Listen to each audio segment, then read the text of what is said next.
जिसे नासूर कहा जाता है। तो ये नासूर आखिर क्यों बनता है? क्या ये किसी एक रोग का कारण है या शरीर की कोई कमी होती है जिसकी वजह से घाव नासूर बनता है? देखिए, जहाँ पे हवा में जो कीटाणु होते हैं वो बहुत बारीक कीटाणु होते हैं जी। और जहाँ भी चोट चपेट लग जाए, जख्म हो जाए, वहाँ पे वो ऐसे बैठते हैं जैसे मरे हुए जानवर पे गिद्दें बैठती हैं जी। और उनका उपचार आज पूरे संसार के अंदर मेडिकल साइंस, आयुर्वेद, यूनानी, होम्योपैथिक में नहीं है। इस बात को मैं इसलिए कह रहा हूं कि जब मेरे पास ऐसा मरीज आता है तो एक तो उसके जख्म से बहुत बुरी बदबू आई होती है जी। उसके नजदीक को बैठना पसंद नहीं करता और जिस कमरे में वो सोता बैठता उसमें दूसरा आदमी मुंह पे, नाक पे कपड़ा लेके जाता है। इतनी बुरी दुर्गंध, क्योंकि कीटाणु अंदर से खून पीते रहते हैं, मांस को खाते रहते हैं और जब विष्ठा करते हैं उसमें ये दुर्गंध होती है जी। और कोई कोई जख्म तो ऐसा हो जाता है कि ऊपर से चमड़ी बराबर हो जाती है, अंदर से खोखला होता जाता है और उससे हमेशा मवाद बहता रहता है। जब भी ऐसा मरीज मेरे पास आता है तो उसको नव देखने के 2 घंटे के बाद जब पट्टी की जाती है, पट्टी करने के आधे घंटे बाद वो दुर्गंध बंद हो जाती है। ऐसे इस नासूर को समाप्त करने के लिए नीम का तेल रुई में भिगो करके और रुई की बत्ती बना के जहां पे वो सुराख है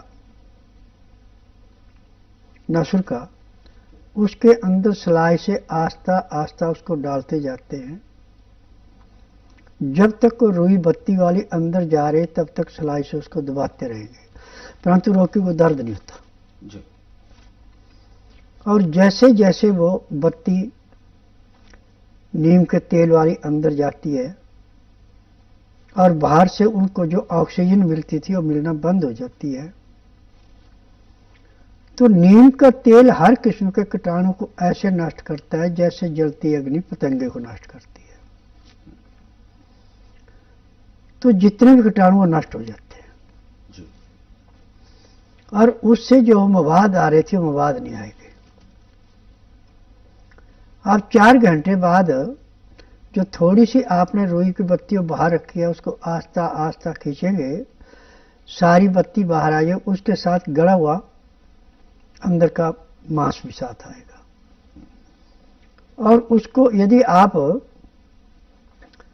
दूरबीन से देखते हैं तो उसके अंदर लाखों की तादाद में कीटाणु मरे हुए साथ आएंगे। अब उस बत्ती निकालने के बाद दोबारा बत्ती वैसे बना के डालनी पड़ती है, हर 4 घंटे बाद इसको बदलना पड़ता है। तो 2 दिन के बाद जितनी बत्ती आपके अंदर जाती थी उससे कम जाना शुरू होगी, दिन प्रतिदिन कम होती जाएगी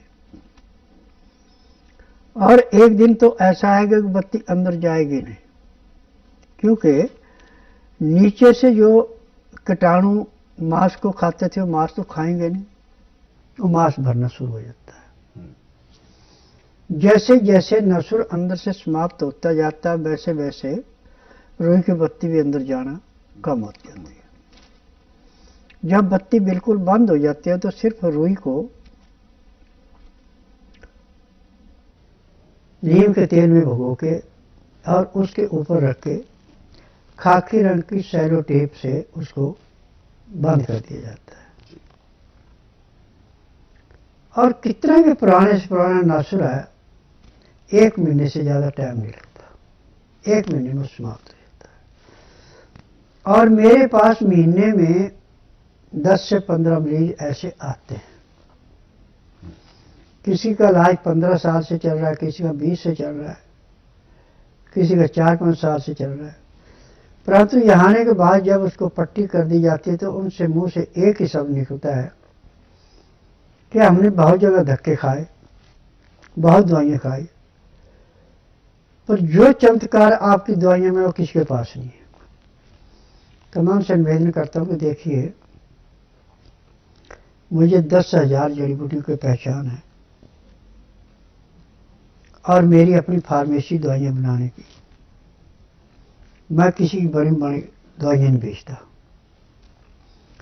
और ये दवाइयाँ मेरी रजिस्टर्ड है, ये पेटेंट है। कैंसर के लिए, किडनी के लिए तो पेटेंट है, बाकी दवाइयाँ रजिस्टर्ड है।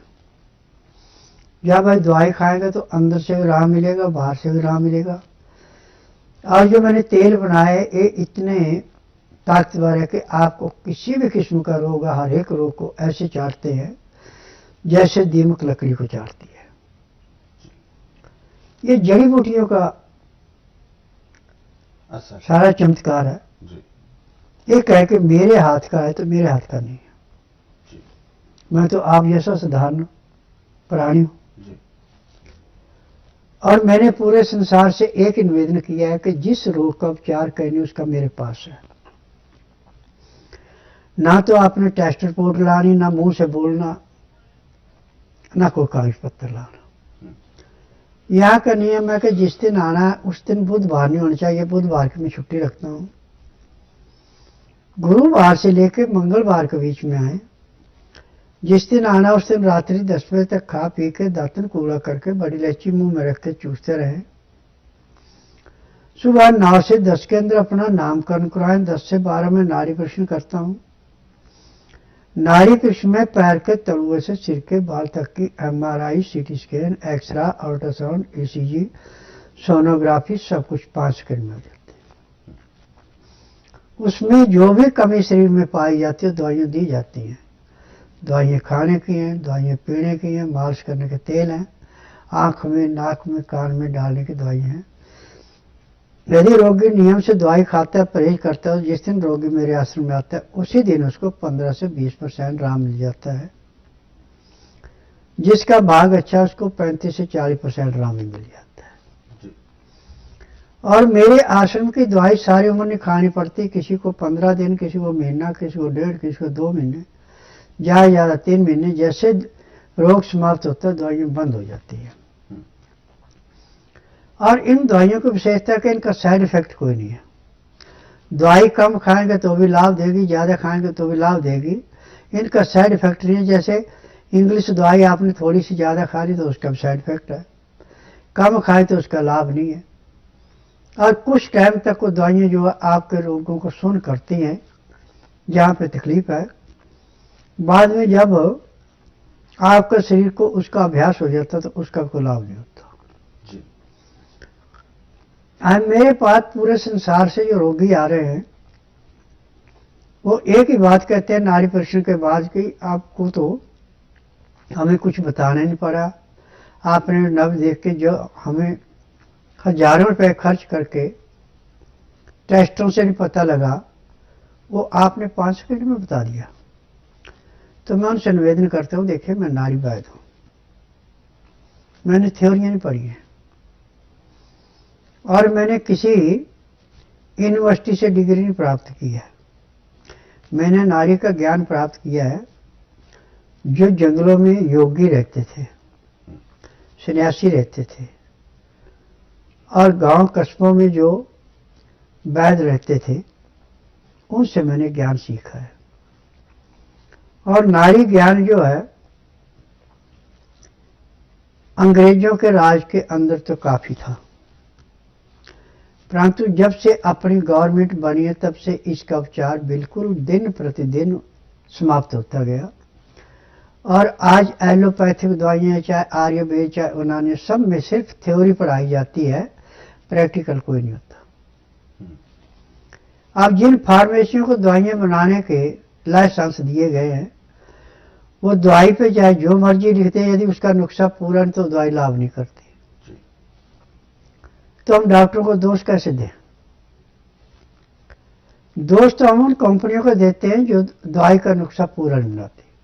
परंतु स्वास्थ्य विचार में हर एक दवाई का नुस्खा पूरा है और दवाई लेने के 10 सेकंड में दवाई अपना असर दिखा देती है। बिल्कुल। तो दर्शकों